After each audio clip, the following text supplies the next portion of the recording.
Movie का नाम है छोरी 2। और मूवी की शुरुआत एक काली अंधेरी रात में एक बच्ची को दिखाते हुए होती है, जो कि एक लालटेन लेकर बहुत ही भयानक खेत के अंदर इधर उधर भाग रही थी। इस खेत को वह आप पहचान ही गए होंगे, जो कि छोरी पार्ट 1 का ही है। असल में यह बच्ची अपनी माँ को ढूंढ रही होती है। वह काफ़ी ज़्यादा डरी हुई थी। तभी उसे अलग अलग बच्चियों की झलक दिखाई देती है, जो कि उसे बोल रही होती है, माँ माँ इधर आओ माँ। अब वो उन बच्चियों के पीछे जाते जाते एक कुएं पास पहुंच जाती है। इससे पहले हम कुछ समझ पाते तभी एक जंजीर उसके पैर को जकड़ लेती है और कुएं के साइड में बनी हुई एंट्रेंस के अंदर कोई उसे खींच लेता है। बस हम बेचारी लड़की की चीख को ही सुन पाते हैं, लेकिन तभी एक खतरनाक सी आकृति हमको दिखाई देती है, जो कि उसी तरफ भाग रही थी। यानी शायद ये वही खतरनाक राक्षस है जिसने बच्ची को उस कुएं के अंदर खींच लिया था। खैर, अब कहानी यहाँ से सीधे आती है साक्षी पर, जो कि अब शहर में रहती थी। एक स्कूल की टीचर है वो। छोरी 1 में साक्षी प्रेग्नेंट थी, जो कि अब ईशानी नाम की एक बच्ची को जन्म दे चुकी है, जो कि अब 7 साल की है। साक्षी क्लास में केवमैन के बारे में पढ़ा रही होती है। पहले के केवमैन कैसे रहा करते थे, लेकिन एक्चुअली उन लोग के आपस में रहना शुरू कर दिया, एक समुदाय बनाया, फिर बिरादरी बनाई। यह सीन यहाँ से इस मूवी के लिए काफ़ी ज़्यादा क्रूशियल है। अब नेक्स्ट सीन में हम देखते हैं कि साक्षी प्रिंसिपल से बात करती है और उनसे रिक्वेस्ट करती है कि उनकी बेटी ईशानी के होम क्लासेस को ही अलग कर दे। मतलब उसकी बेटी अब होम क्लासेस ही करे, वो कभी स्कूल ना आए, क्योंकि उसे कुछ मेडिकल कंडीशन की वजह से वो स्कूल नहीं आ सकती। लेकिन प्रिंसिपल उसे साफ मना कर देते हैं, कहते हर बच्चा स्पेशल होता है, हर बच्चे को स्कूल आना ही पड़ेगा। नेक्स्ट सीन में हम ईशानी को देखते हैं, जो आखिरी मूवी के अंदर हमने रानी को देखा था, जो कि राजवीर की बीवी हुआ करती थी। अब वह साक्षी के साथ रहती है और वो ईशानी का ख्याल रखती है। ईशानी की मेडिकल कंडीशन इसलिए ख़राब है क्योंकि उसे सूरज की तेज़ किरणों से एलर्जी है। उसकी स्किन जलने लगती है जैसे ही वो सूरज की लाइट के सामने आती है। अब जैसे कि प्रिंसिपल ने उसकी बेटी की होम स्कूलिंग को अलाउ नहीं किया था, तो अब साक्षी अपनी बेटी को कवर करके स्कूल लेके आती है और प्रिंसिपल को भी काफ़ी अच्छा लगता है। अब हम देखते हैं समर, जो कि 7 साल पहले राजबीर के ही गांव में पुलिस इंस्पेक्टर था, जिसके पास साक्षी और रानी अपने मर्डर्स को कन्फेस करने गए थे। लेकिन जब वो राजबीर के घर आता है तो वहाँ उसे 3 लाशें नहीं मिलती। तब से ही साक्षी डरी हुई है, अगर वो लोग जिंदा बच गए होंगे तो उसकी बेटी के पीछे ज़रूर आएंगे। तो वो समर का दिल पिघल जाता है। वो अच्छा इंसान था, वो साक्षी को अकेले नहीं छोड़ना चाहता था, इसलिए पिछले 7 साल से वही उसका ख्याल रखता है, उसकी छोटी बड़ी ज़रूरतों का भी पूरा ख्याल रखता है। समर साक्षी को ईशानी के लिए एक अच्छे डर्मोलॉजिस्ट के बारे में भी बताता है, जो कि थोड़ा दूर पे था और साक्षी वहाँ जाने से थोड़ा डर रही होती है।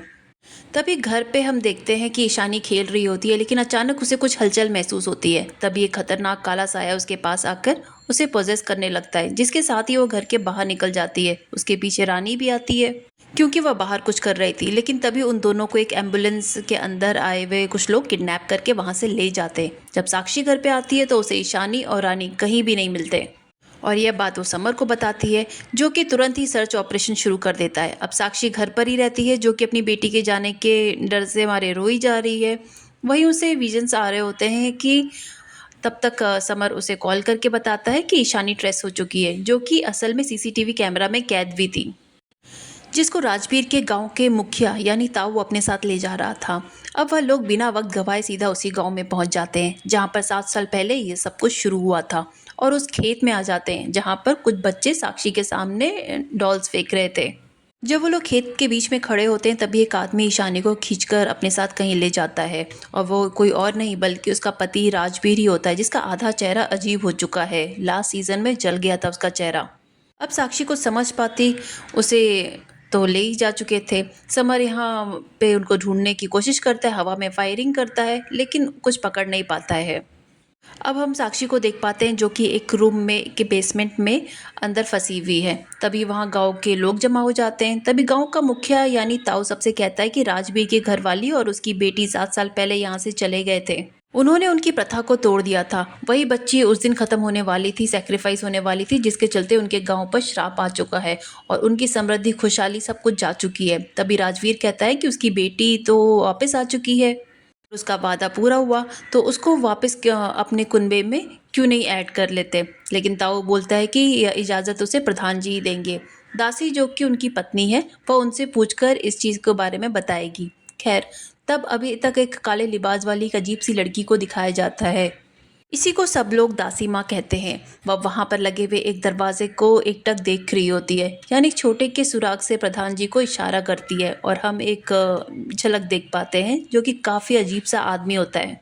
अब इसे आदमी कहे या राक्षस, जिसे हमने मूवी की शुरुआत में देखा था एक छोटी सी बच्ची को उठा कर ले जाते हुए, वहां पर जंजीरों में बंधा हुआ था और अब वो अपने किसी पौराणिक भाषा में कुछ कहता है जो कि सिर्फ दासी समझ पाती है।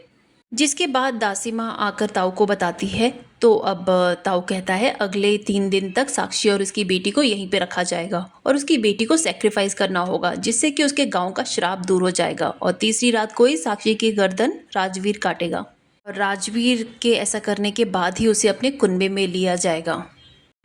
अब ईशानी को दिखाया जाता है जो दूसरे रूम में कैद है और उसके पास एक शालीन नाम का एक बच्चा आता है जो एक काढ़ा लेके आता है जो दासी माँ ने ही उसे दिया था। वह 3 दिन यानी सिर्फ यही पीना होगा, खाने पीने के लिए उसे और कुछ नहीं मिलेगा। वो अपनी माँ के बारे में पूछती है तो वह बताता है कि दासी माँ ही उसकी माँ है। ये बच्चा जो शालीन है ना, वो ना लड़का है ना लड़की है, वो एक ट्रांसजेंडर था। इसी रीजन से वो अभी तक यहाँ पे बचा हुआ है, या ना यहाँ पे तो कोई भी लड़की जिंदा नहीं बचती है। दूसरी ओर साक्षी बाहर जाने की कोशिश कर रही होती है, तभी वहाँ पे दासी माँ आ जाती है और कहती है चुपचाप यहाँ पर मरने के लिए पड़ी रहे, क्योंकि उसकी बच्ची के पास कुछ खास शक्तियां हैं जिससे उसका बलिदान होगा और सब कुछ ठीक हो जाएगा। अब साक्षी उसे सवाल करने लगती है, तभी वो अपने असली रूप में उसे आके डराती है। वो एक विच का रूप ले लेती है, यानी जो हमने शुरुआत में देखा था ना ईशानी को उसके घर में एक साया डरा रहा था, वो दासी माँ ही थी जिसने उसे पोजेस किया था। खैर तभी हम राजवीर और ताऊ को देख पाते हैं। तो राजवीर कहता है उसे अपने माता पिता की मौत का बदला लेना है। वो आज रात ही साक्षी को ख़त्म कर देगा और लेकिन उन्हें औरतों की आवाज़ें आती रहती है जो काफ़ी डरावनी आवाज़ें होती हैं। तो ताऊ कहते हैं कि ये आवाज़ें आ रही है ना, ये सब भी रुक जाएंगी तुम्हारी बेटी की बलि के साथ। तो हम समझ पाते हैं कि यानी ये जो औरतें जो चिल्ला रही है ना, ये आत्माएं हैं सब, ये सब रियल में नहीं चिल्ला रही हैं। और गांव में सब कुछ ठीक होगा अगर दासी माँ अगले 3 दिन में ईशानी का विश्वास जीतकर उसे सेक्रीफाइस के लिए तैयार कर ले। तभी हम दासी माँ को देखते हैं जो ईशानी के पास जाती है और उसे ज़बरदस्ती काढ़ा पिला देती है। अब काढ़ा पिलाने के बाद दासी माँ प्रधान के पास जाती है और उसे बताती है कि ईशानी ने काढ़ा पी लिया है, वह बाकी बच्चों से काफ़ी अलग है, वह शक्तिशाली है। वो अभी हम इधर देखते हैं कि ईशानी अपने कमरे से बाहर निकलती है और उसे वहाँ पे दरवाज़ा खुला मिलता है तो वो आगे की तरफ निकलने लगती है। तो ये जगह सुरंग जैसी होती है। उसे 3 बच्चियाँ दिखाई देती हैं जो उसे कहती हैं कि इधर आओ इधर आओ। ईशानी आवाज़ का पीछा करते करते बाहर की तरफ चली जाती है जहाँ पर कि सूरज की किरणें मौजूद थी। अब हम देखते हैं जैसे ही वो बाहर जाती है आग में जलने लगती है, उसका चेहरा उसका शरीर पूरे शरीर में उसे जलन महसूस होने लगती है। ये सब चीज़ें दासी माँ दूर से देख लेती है। वो अपनी शक्तियों के द्वारा वो तुरंत ईशानी के पास पहुँच जाती है और उसकी जगह वापस उसे लेके आती है। तब देखते हैं कि ईशानी को बहुत जगह से जल गई है, पूरे शरीर पे वो लेप लगाती है ताकि वो कुछ समय में ठीक हो जाए।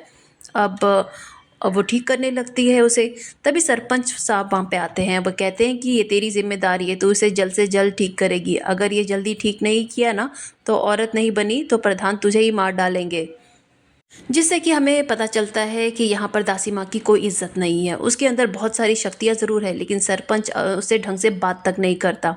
तब दासी माँ कहती है कि वो अपने काम को बहुत अच्छे तरीके से कर रही है और ईशानी जल्दी ही ठीक हो जाएगी और औरत बन जाएगी। दूसरी तरफ हम देखते हैं समर जो कि ढूंढते ढूंढते फिर से उसी जगह पर आ जाता है और यहाँ पर एक कुआं दिखाई पड़ता है और उसके साथ कोई और पुलिस वाला बहुत ज़्यादा नहीं होते हैं, बस एक कांस्टेबल था। तो कांस्टेबल से कहता है कि अगर कल शाम तक मैं वापस नहीं लौटा तो बहुत सारे पुलिस वालों को लेकर यहाँ पे आ जाना।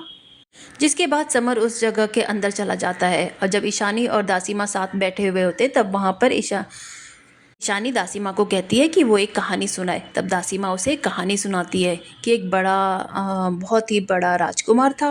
वो ऐसी लड़की से शादी कर सकता था जो कि बहुत शक्तिशाली हो, और अगर राजकुमार ने ऐसे लड़के से शादी कर ली तो उसके पंख लग जाते हैं। तो ईशानी कहती है अगर राजकुमार ने मुझे पसंद कर लिया तो क्या मेरे भी पंख लग जाएंगे। जिससे दासी माँ कहती है हाँ, बस तुम्हें अपने प्रधान के सामने समर्पण करना रहेगा, जिसके लिए ईशानी मान जाती है। और जिसके बाद हम साक्षी को देखते हैं जो कि उसी जगह पर कैद थी। तो वह बहुत सारी औरतें उसके पास मदद करने के लिए आती हैं लेकिन बस वो एक भ्रम था।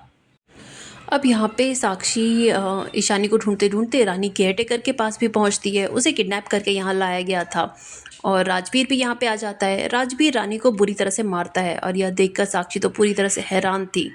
दूसरी तरफ ईशानी के पेट में बहुत ज़ोर से दर्द होने लगा था, जिसे यहाँ पर दासीमा समझ जाती है वह महामारी के चलते उसे दर्द हो रहा है और अब वो औरत बन चुकी है। मतलब अब ईशानी पूरी तरह से तैयार है प्रधान के सामने समर्पण के लिए। इधर साक्षी राजवीर को समझा रही थी ईशानी उनकी बेटी है, उसे बचाना है हमें, लेकिन राजवीर तो पूरी तरह से पागल हो चुका था। यहाँ पर साक्षी को ही बुरी तरह से पीटने लगता है और उसे अधमरा कर देता है। अब गांव वालों में भी ये बात फैल जाती है कि ईशानी समर्पण के लिए तैयार है और वो औरत बन चुकी है, तो सब उसे तैयार करने लगते हैं। इधर ईशानी की प्रधान के साथ शादी कराने के लिए सारी तैयारियां भी शुरू हो चुकी थी, लेकिन दूसरी तरफ हम देखते हैं यहाँ पर साक्षी जो कि अधमरी हालत में पड़ी हुई थी धीरे धीरे कुएं में गिर जाती है और वहाँ पे उसे बहुत सारी औरतें नज़र आती हैं जो ऑलरेडी मर चुकी हैं। यानी ये सब औरतें साक्षी के ऊपर अपना हाथ रखती है और अपनी सारी शक्तियाँ साक्षी को दे देती है।